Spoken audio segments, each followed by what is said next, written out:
The Northwest Territories' Arctic coastline. From the hamlet of Pawlatuck on the shores of Darnley Bay to the smoking hills of the Cape Bathurst Peninsula and the iconic community of Tuktoyaktuk. Exploring life in one of Canada's most remote towns. We're 124 degrees west and 69 degrees north. Tuktoyaktuk's mysterious sod houses. This type of house was adopted from the Vikings. I can't really explain it any other way than that. And fishing for survival in Canada's north. Without the waterways here, I don't think we'd be able to survive as we do today. Now, we reveal the secrets of Canada's northern boundary. More than 160,000 kilometers of Arctic frontier. Canada, over the edge.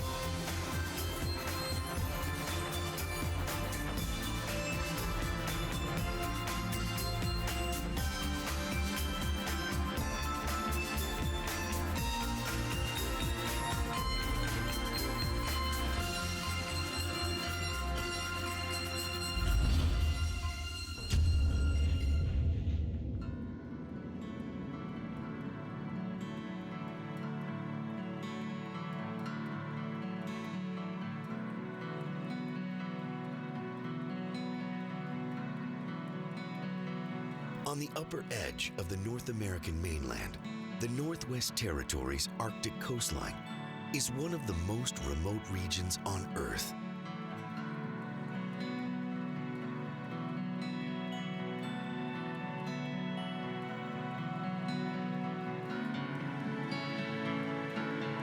It is a rugged marine frontier.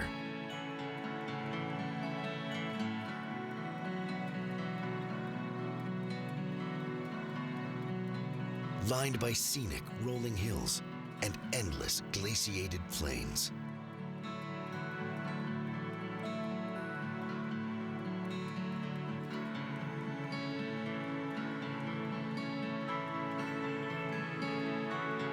And this Arctic coast marks the northern tip of a vast region of Canada known as the Barren Lands.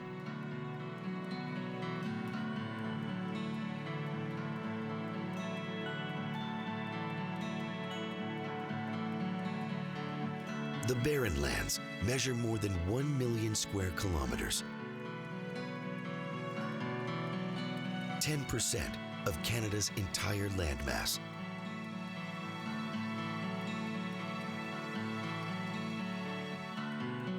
Or the size of France and Spain combined.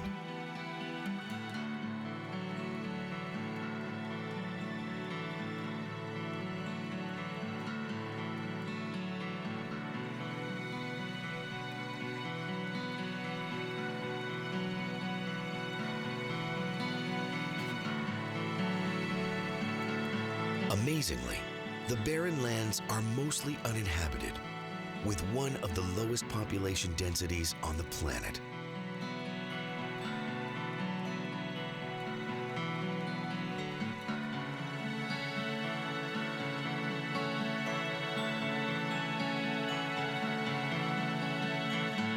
But even here, in this far corner of Canada's north, a brave and hardy few have thrived for generations.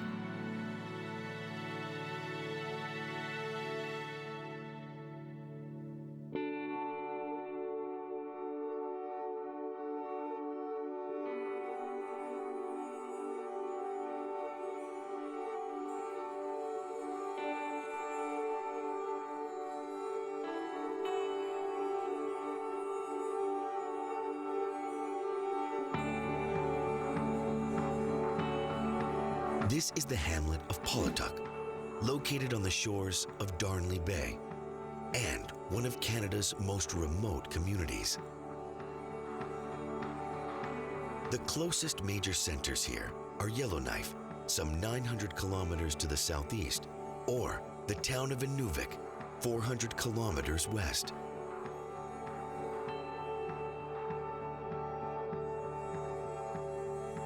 And Pawlatuck's closest neighbor is the hamlet of Tuktoyaktuk, a short plane ride or long snow machine ride away.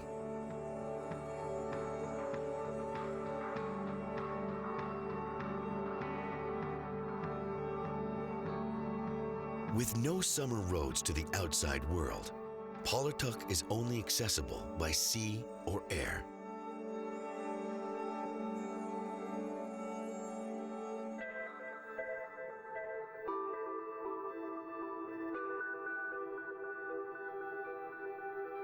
Today, Pawlatuck is a vibrant community, home to just over 300 people.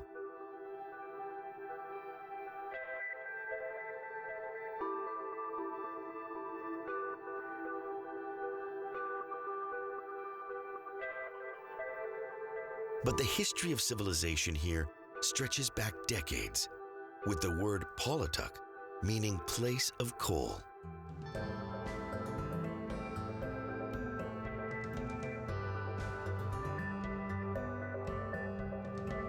Stories say when local Inuit discovered coal in the nearby smoking hills, they used it to heat their tents.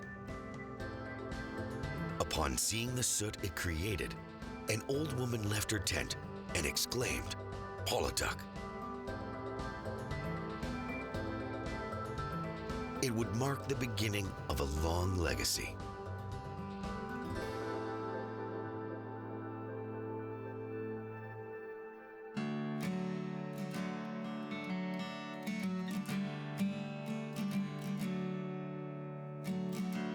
My name is Ray Rubin. I'm the mayor of the hamlet of Pawlatuck, and I'm also the vice president of the Pawlatuck Hunters and Trappers Committee.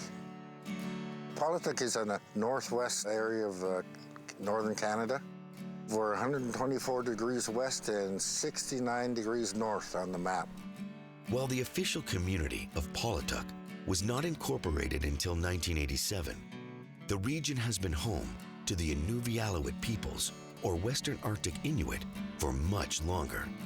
Back in the 19th century, people came through this area to hunt in the summertime. They'd be fishing along the coast. They'd go into the places where the tar running up. The fall time also, they'd go inland and hunt caribou in the area.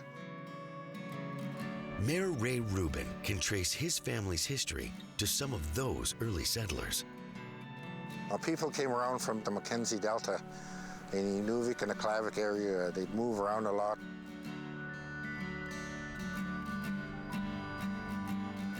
The main family group, we drifted over east from the Alaska side. My grandfather was from Kotzebue, Alaska. He came over on a caribou herding they were doing in the early 1900s. They ended up in this place, and it was an excellent place to get all your needs, all your wildlife, all your fish, caribou, geese. Rubin says a permanent community was not fully established until the 1960s. My father lobbied to get this place established until finally in 1964-65, the government established this place as a settlement.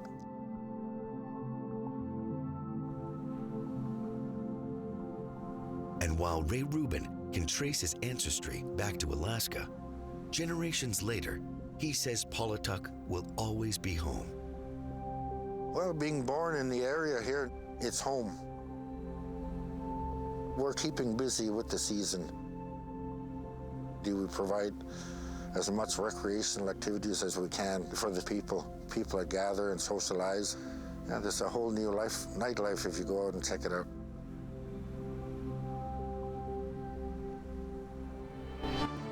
Beyond Pawlatuck, we explore the community's coastal surroundings, tracing the perimeter of Darnley Bay.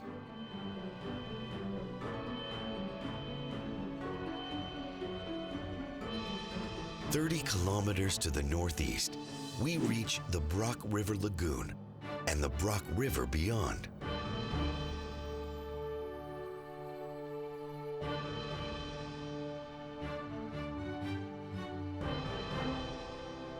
The Brock River extends more than 100 kilometers inland to Tuktoyaktuk National Park and the peaks of the Melville Hills.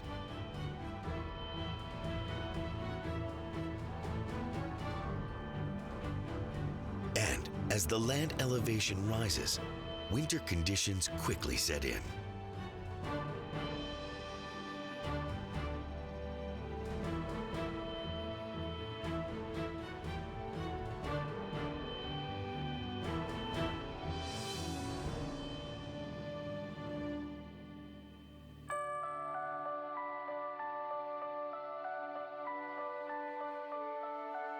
Back to the coast, and just outside Pawlatuck, the Hornaday River Delta marks our approach to another incredible waterway.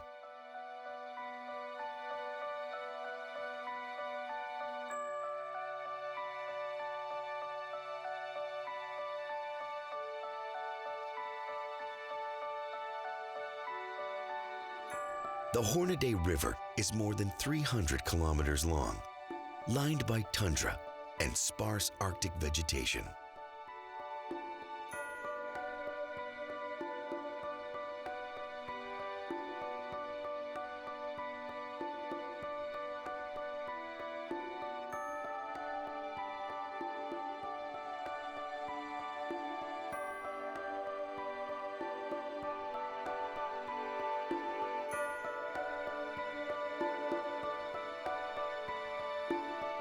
And like the Brock River to the east, higher inland altitudes lead to icy conditions.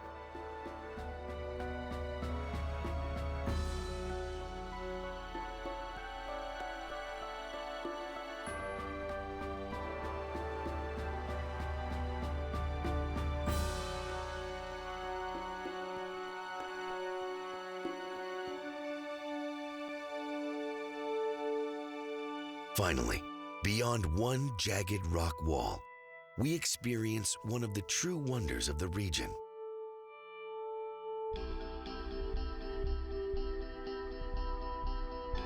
This is La Roncière Falls, a majestic Arctic cascade.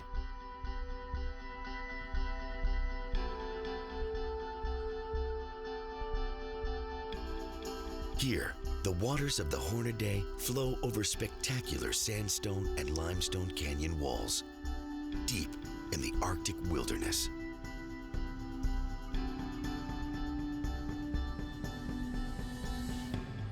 The site has been well known to Inuit for generations and documented by early European explorers.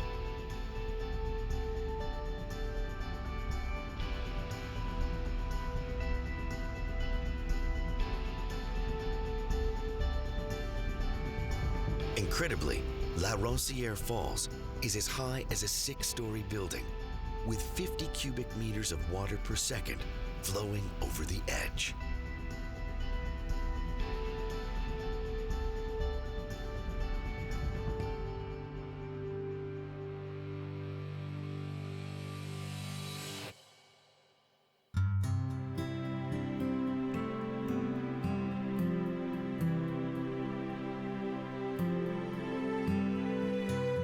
Back to the Arctic coast, more pristine waters line the horizon.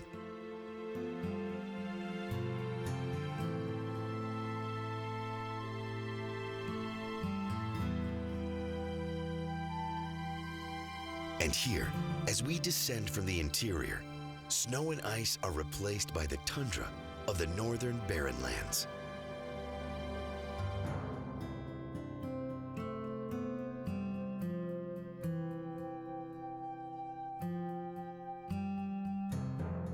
This is the western edge of Darnley Bay, located just outside the hamlet of Pawlatuck.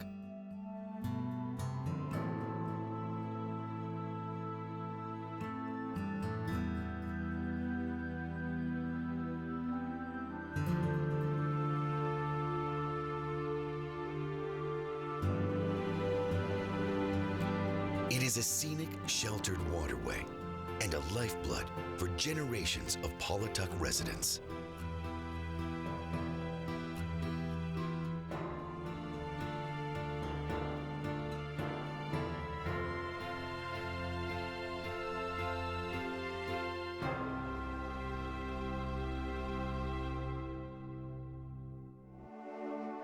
So we're situated on the Arctic coast, and we depend heavily on the waters around us, not only the ocean, the Arctic Ocean, but the lakes inland.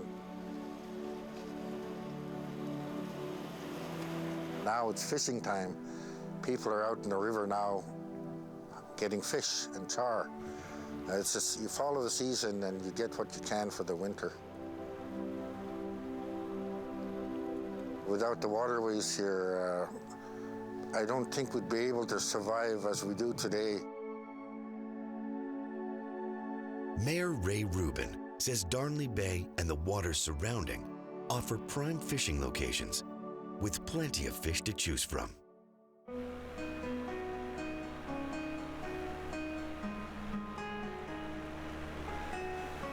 Today, he's heading to a location he's depended on for years.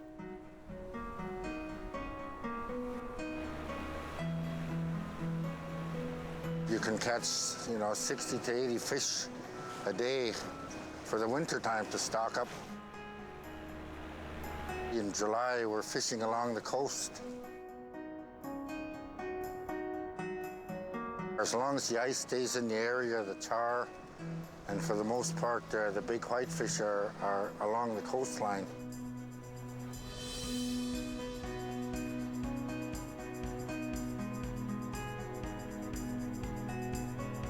Another opportunity is after freeze up, we set nets under the ice along the river system and get our fish that way, because you don't really have to wait for the weather. With the boat, you can get stranded. Rubin says the unique conditions and change of seasons make this a perfect spot. Sometime late May, the coast in here starts melting. So when it opens up enough and the ice is freed up around and the coastline is open, we come out in the points here and set nets.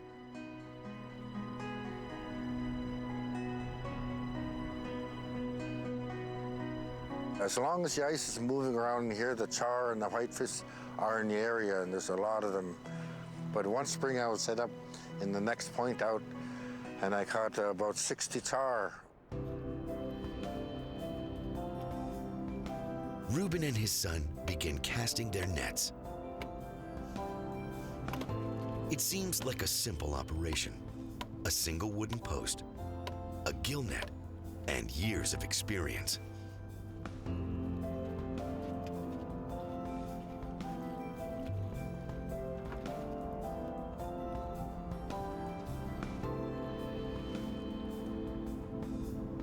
They will leave their nets overnight, returning tomorrow to collect the catch.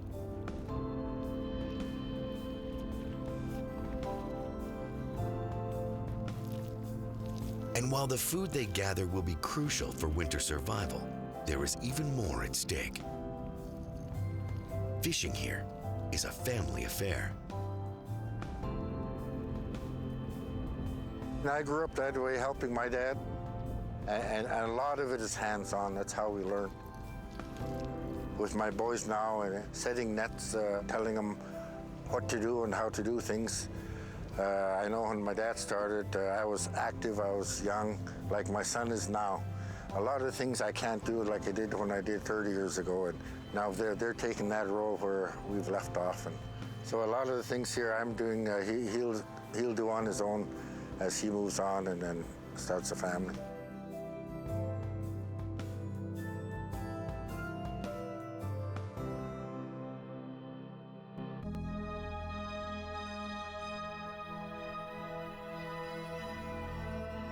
Continuing west to the edge of Darnley Bay, we reach the Perry Peninsula.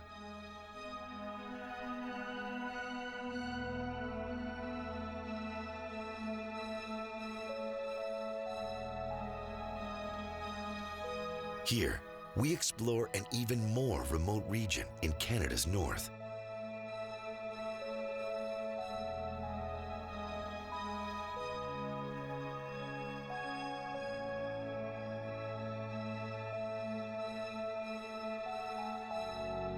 Named for Arctic explorer William Perry, the Perry Peninsula is a vast open frontier at the northernmost reaches of the Barren Lands.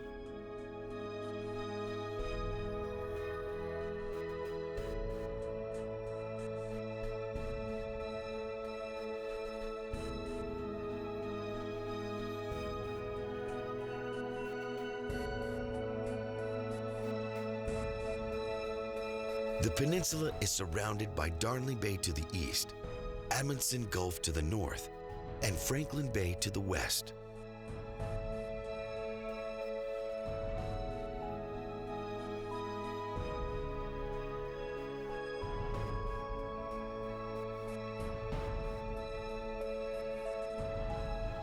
On all sides, jagged cliffs and sea caves stretch as far as the eye can see.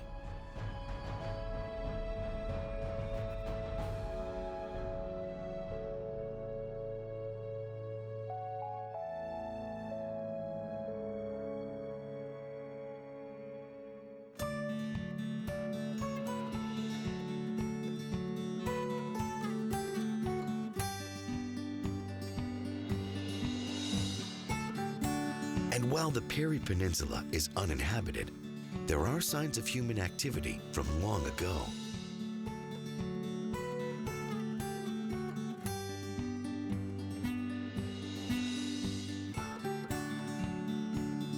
Leddy Harbor was the site of a Hudson's Bay Company trading post, established in 1930.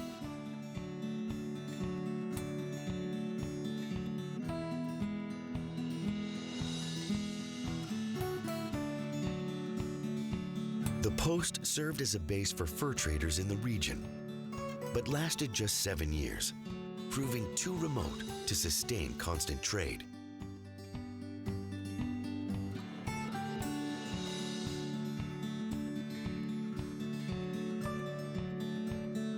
The site was reopened in the 1950s to serve as a trading post for Inuit in the region.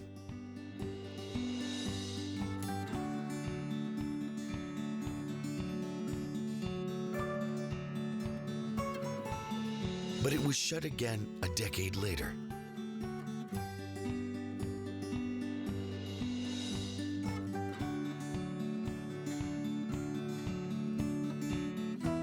Today, despite the elements, Leddy Harbor's buildings still stand.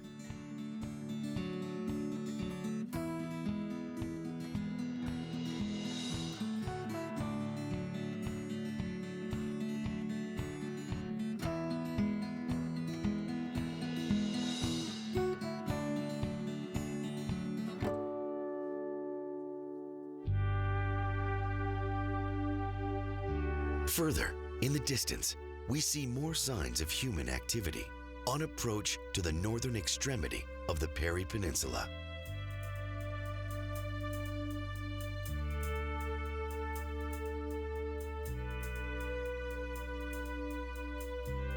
Here, on the headland known as Cape Perry, a distant early warning station, or DEW station, is a harsh reminder of the Cold War era.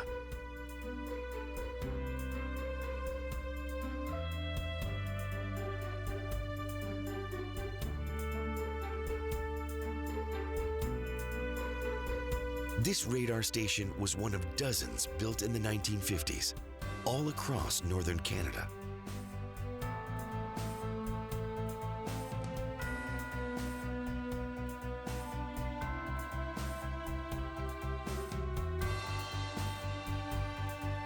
They were strategically placed along the 69th parallel and spaced roughly 150 kilometers apart.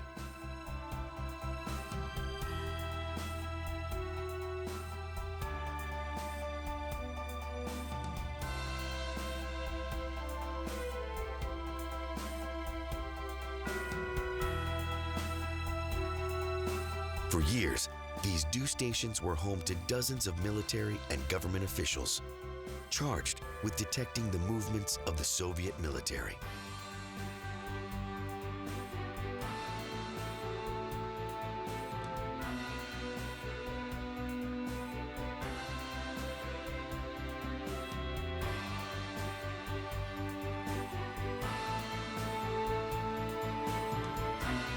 In the years since, the DEW line has been dismantled.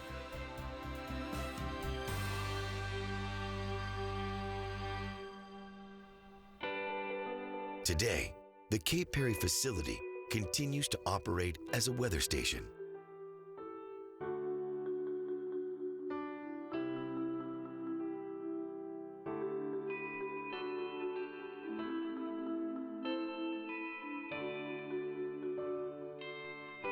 And on the ground, Cape Perry marks the northernmost point of the Perry Peninsula.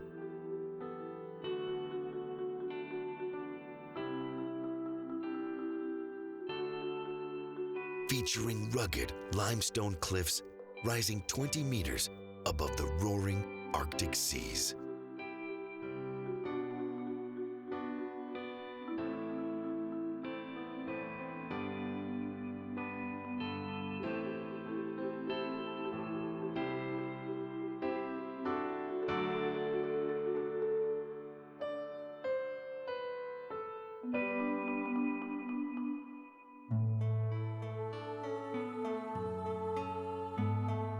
Heading west from Cape Perry, the waters of Franklin Bay lead to another pristine peninsula.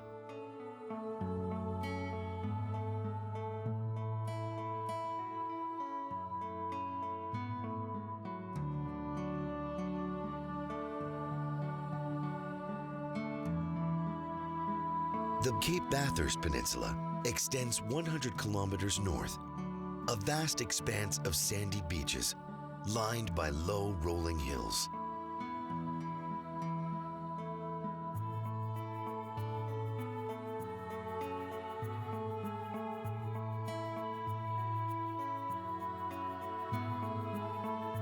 In the summer sun, it is a scenic wonder.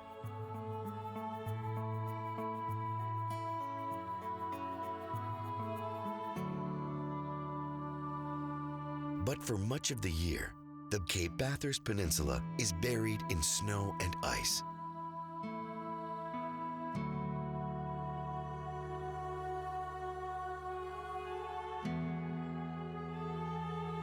And despite the elements, the Cape Bathurst Peninsula is also a natural wonder.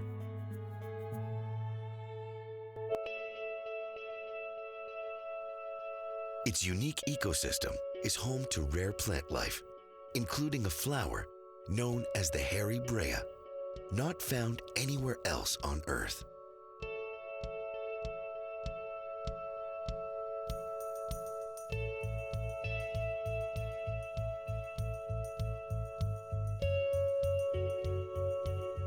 Further north on the peninsula, sandy beaches are replaced by snowy peaks, and rare plant life is replaced by incredible animal life.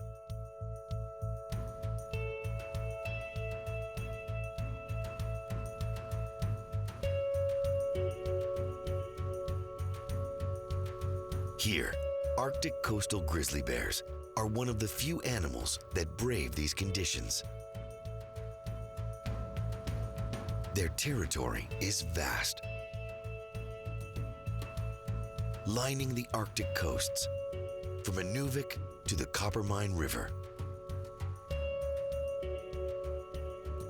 Northern grizzlies are an incredible sight, measuring roughly 1.8 meters in length and weighing up to 300 kilograms.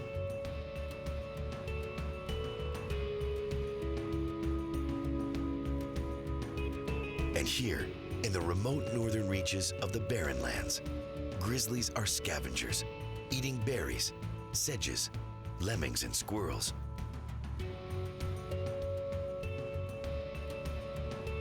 Even surviving on frozen moose or sheep carcasses throughout the long winters. In total, the Northwest Territories is home to between 4,000 and 5,000 of these majestic creatures.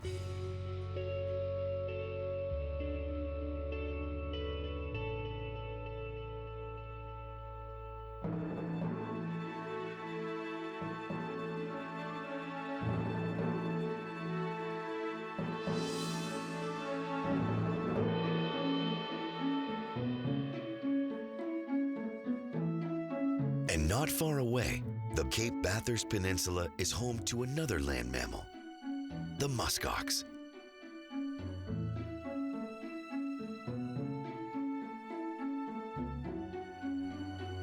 The muskox is a hardy, resilient creature, the only high Arctic mammal that doesn't require shelter during fierce Arctic storms.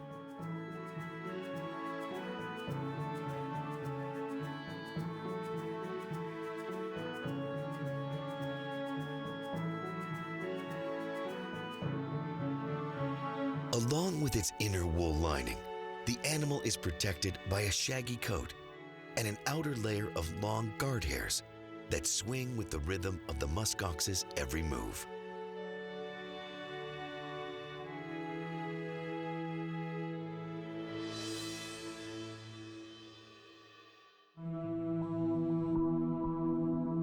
Continuing north, we cross the 70th parallel.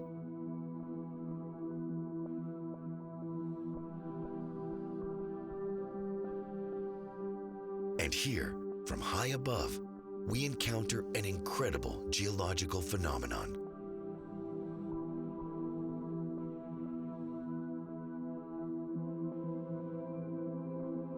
These are the Smoking Hills.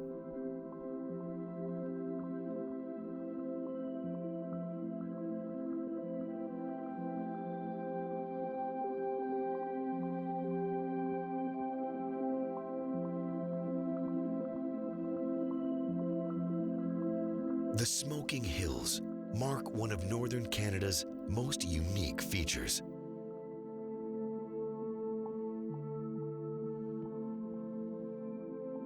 They are vast deposits of shale and sulfur that spontaneously combust as the hillsides erode.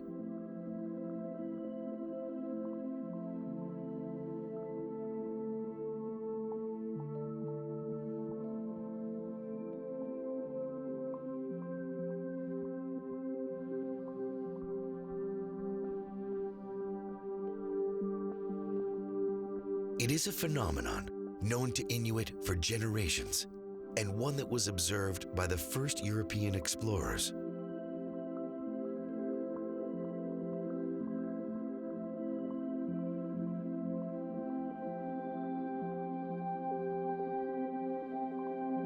The Smoking Hills can be seen for kilometers.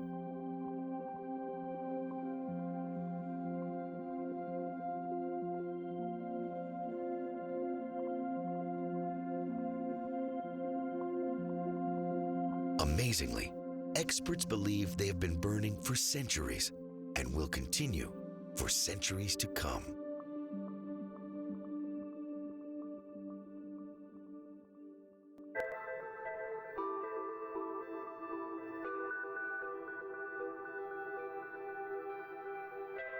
The Cape Bathurst Peninsula is a vast palette of northern beauty.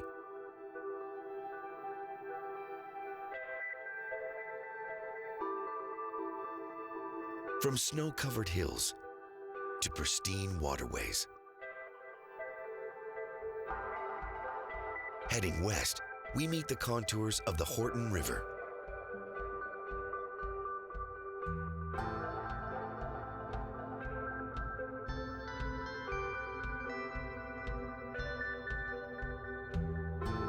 This winding waterway measures more than 600 kilometers and is considered the northernmost navigable river on the North American continent.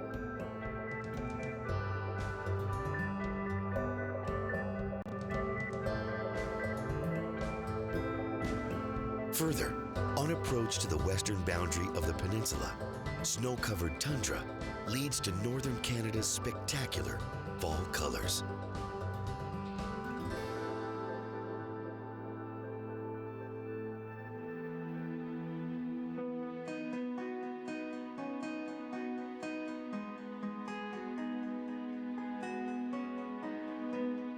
"20 kilometers further, beyond the Cape Bathurst Peninsula, we soar above another iconic river in Canada's north.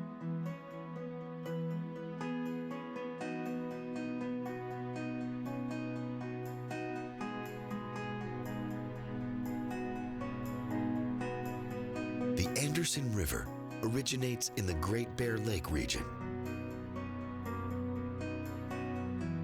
For nearly 700 kilometers, it twists and turns, all the way to its outflow at Wood Bay, a sheltered pocket of the Arctic Ocean.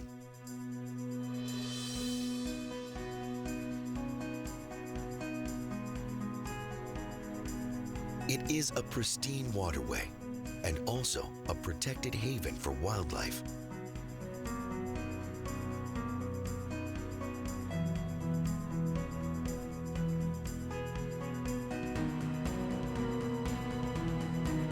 The Anderson River Delta Bird Sanctuary is home to multiple bird species, including shorebirds, raptors, songbirds, and this flock of snow geese.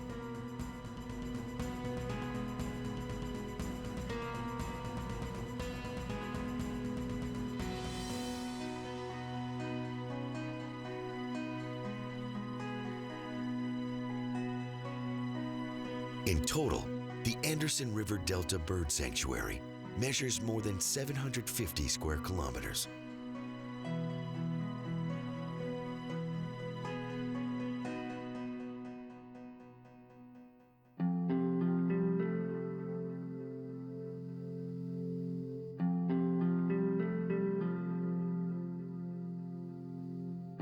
Continuing west, we encounter another unique landscape.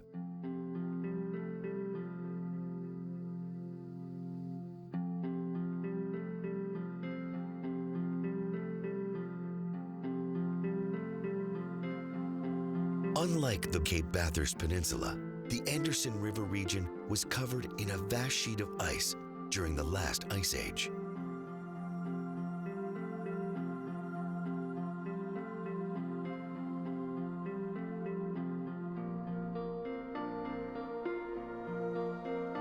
Scientists believe that ice carved out long, narrow chunks of land.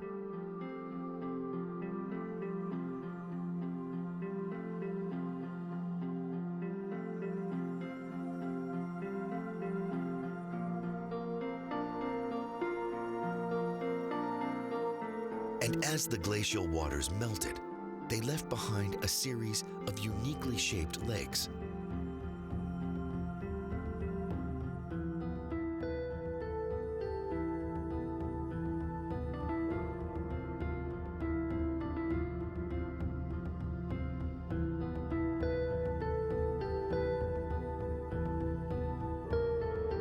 They are known as the Eskimo Lakes,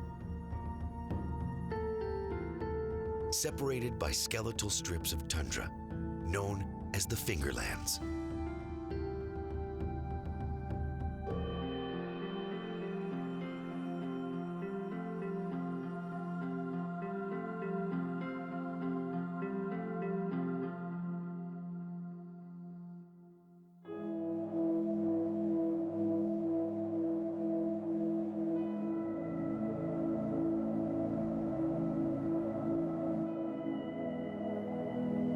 And surrounding the lakes, ice movement in the region has created another geographic phenomenon.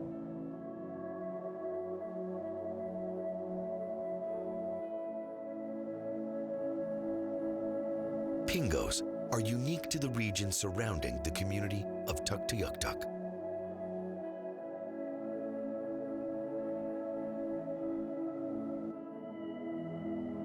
Like the ethereal shapes and designs that cover much of the Arctic tundra, pingos are the result of permafrost, continuously frozen ground covered by an active layer of soil that freezes and thaws.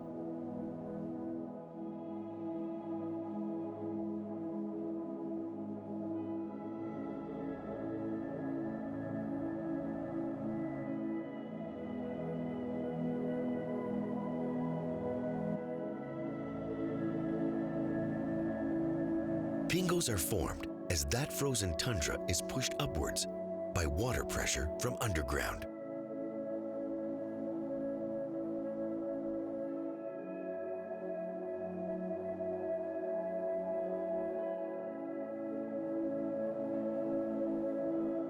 Pingos can take decades, even centuries to form, and are a unique feature in the Tuktoyaktuk region.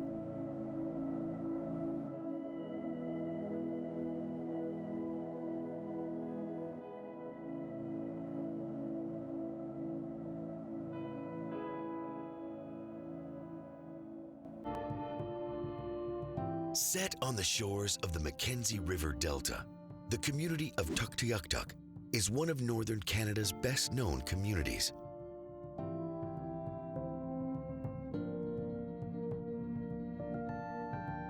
But for many, it is known only by its iconic name.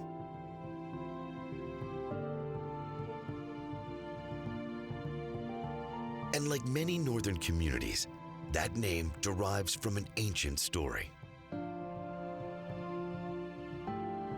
My name is John Steen. I'm a tour guide here in Tuktoyaktuk, Northwest Territories. Tuktoyaktuk, that's the English pronunciation of our community. We pronounce it Tuktoyaktuk, which means resembling a caribou.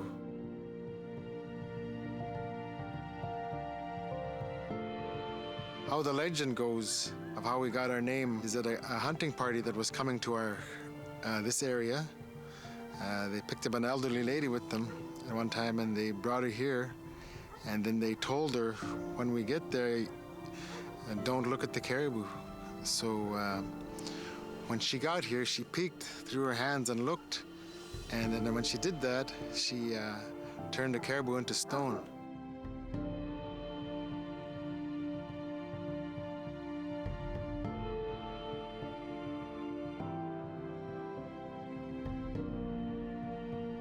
So nowadays, at the far end of the community, when the tides are low, you'll see rocks sticking out of the harbor, which resemble a caribou.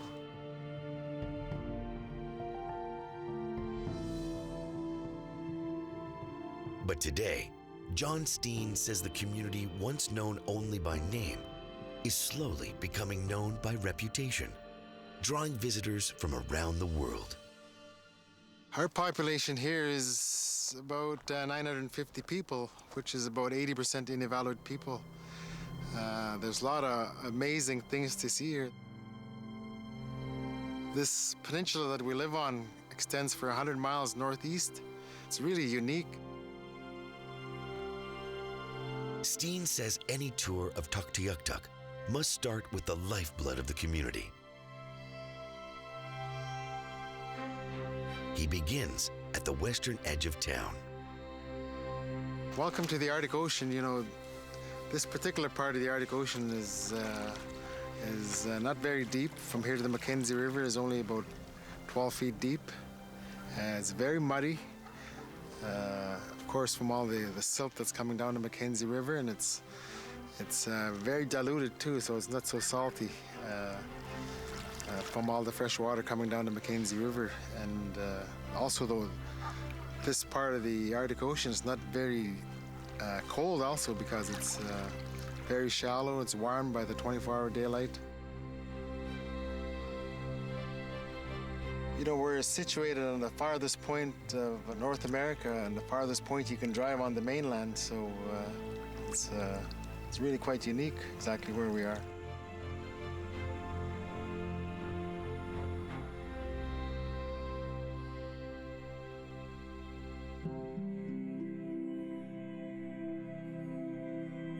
Next, on Tuk's eastern shore, Steen reveals a magnificent recreation. Huts built by the early Inuvialuit peoples that hold a stunning similarity to those built by the Vikings. The Inuvialuit would build something like this in this area where there's lots of wood and abundance of sod, where, I imagined this type of house was adopted from the Vikings, even though there's very little documentation of them being in this particular area of the north. Nobody knows for sure if it's actually, they've been adopted from the Vikings, but I imagine, it has been, because I can't really explain it any other way than that, because if you take a look at them, there's some houses like this in Newfoundland and on Greenland also.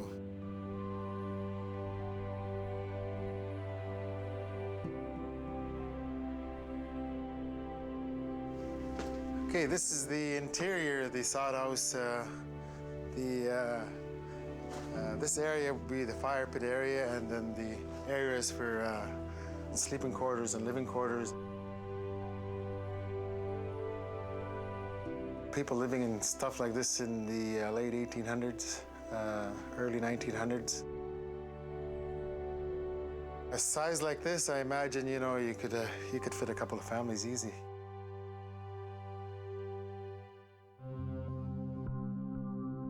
Finally, at the northern edge of town, Steen reveals Tuktoyaktuk's unique location, the first or last stop on one of Canada's great trails.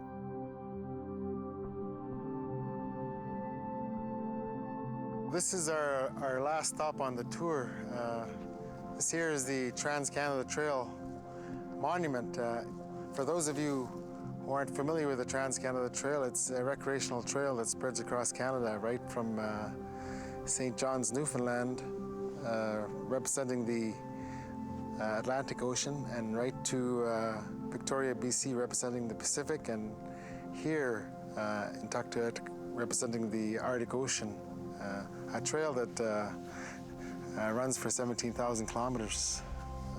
So if you're here, it is of a significance that you should actually take a picture of it or get your picture taken with it. John Steen has traveled throughout the north, and he's guided hundreds of visitors to Tuk. He believes there is magic in this community. What makes it so great here is the people, the culture. Everybody knows everybody here in a small community. A lot of people live off the land here. A large part of my family is here, and the freedom, you know, just the pure freedom you have and the fresh air you have. You don't, you know, especially this time of year when you get the 24-hour sunlight, and you almost, you lose the clock, so to speak. It's just the way of life, people up here that's we love so much, I guess.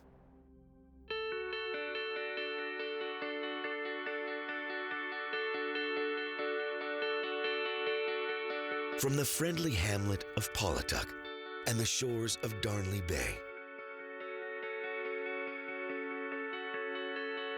to the remote peninsulas and stunning capes of this northern shoreline, to the Eskimo lakes and interior waters of the Anderson River Delta region,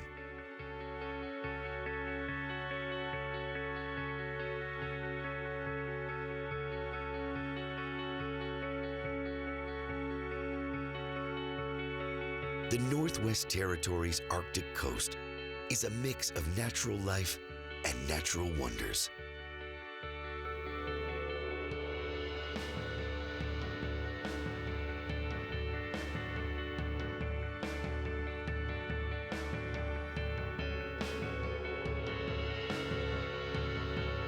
With a Cold War legacy just decades old,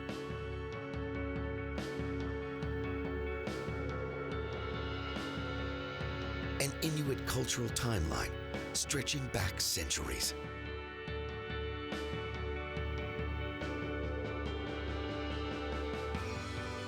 and geological phenomena dating back even further.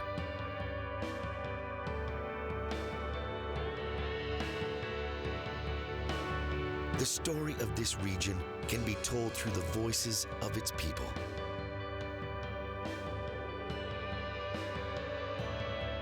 And through a magnificent landscape holding secrets that continue to be revealed. Here on the edge of Canada.